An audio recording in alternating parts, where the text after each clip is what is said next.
السلام عليكم ورحمة الله تعالى وبركاته. مرحبا بكم في فيديو جديد وفي وصفة جديدة من قناتي أطيب ما جربت. جيتكم اليوم بوصفة صحية بنينة خفيفة اقتصادية قليلة السعرات، بدون سكر، مليحة لصحتنا وصحة عائلتنا. كما راكم تلاحظوا معايا، شوكولاتة للطلي بدون دهون كثيرة، بدون زيوت مهدرجة،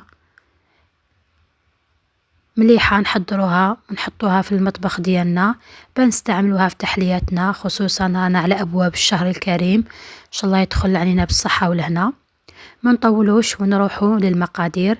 هنا عندي نوع من المكسرات، عندك الحرية تختاري النوع اللي يناسبك ولا اللي يكون عندك في المنزل. تحبي جوز، تحبي لوز، ولا تحبي الفول السوداني، ولا يعني الوصفة الأصلية تندار بالبندق. أنا هذا واش كان متوفر عندي. عندك النوع حوالي 100 غرام كما راكي تلاحظي. عندنا ملعقة من الزيت، تحبي زيت زيتون، تحبي زبدة حيوانية، وش يكون عندك. عندك 50 غرام حوالي ملعقتين من الكاكاو. عندك حوالي 15 حبة تاع تمر، تقدري تعوضيها ب100 غرام دبس التمر حوالي نصف كأس. وعندك هنايا كأس ماء ساخن. يعني نشد الكمية تاع المكسرات اللي عندي. هنا نبدأ بأول وصفة باللوز. حمصته مليح كما راكي تلاحظي وهو سخون.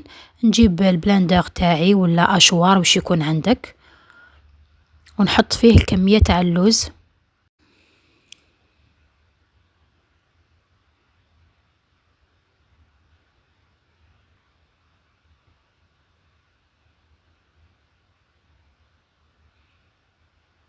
هنا الجوز تاعي نديرو يتحمص في الوقت اللي نحضر فيه الشوكولا تاع اللوز. ونضيف باقي المكونات كما راكي تلاحظي.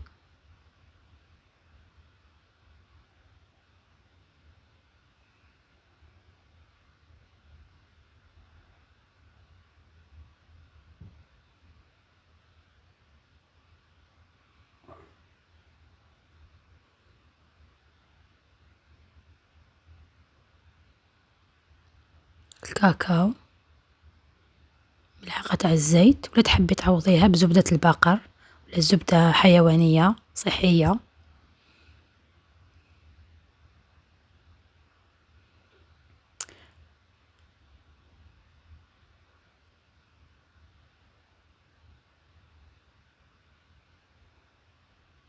كما كتلاحظي هنايا نميكسي الخليط تاعي.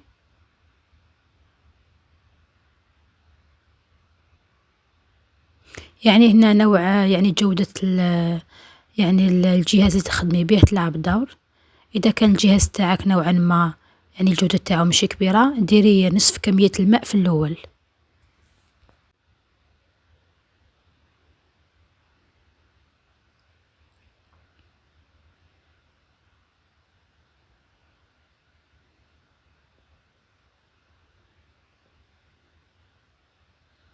نضيف هنا 50 غرام تاع شوكولا سوداء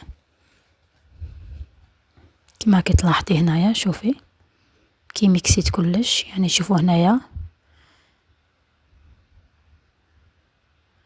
يعني هنا والحلاوة قضية أذواق. تقدري هنا تذوقي، إذا شتيها جاتك شوية ناقصة حلاوة زيدي شوية تمر، ولا تقدري تعوضيه بعسل التمر، عسل طبيعي واش يكون متوفر عندك.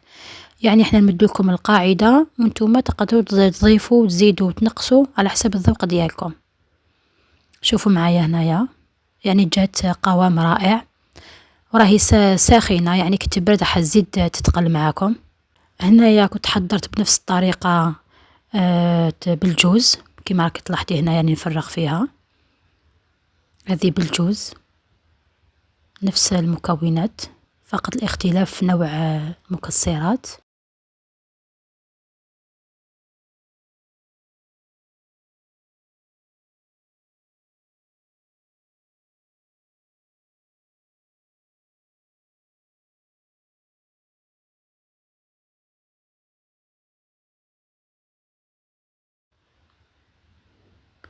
هنا عندك النوع الثالث بالفول السوداني بالكاوكاو. راكم تشوفوا جات سائلة على اللي قبلها لأنه استعملت دبس التمر حوالي نصف كأس 100 جرام. بالنسبة للسعرات الحرارية كما راكم تلاحظوا في الشاشة جميع المكونات مع السعرات. عندنا يعني المفيد ملعقة ماشي يعني مملوءة متوسطة حوالي 120 سعرة حرارية، يعني بالتقريب ممكن تنقص ممكن تقدر تزيد، يعني لو ماكسيموم 120 بالزيادة 120 سعرة. إذا رحنا بالميزان عندك 50 جرام حوالي 140 سعرة.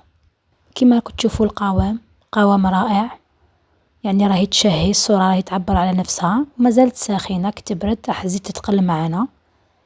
وإلا حطيتوها في الثلاجة وجمدت معاكم عادي ميكرووند ولا شوية ماء ساخن وديروا العلبة تطلق روحها. إذا كانت هذه هي وصفتنا لنهار اليوم، شوكولا للطلي درتها لكم هنا باللوز.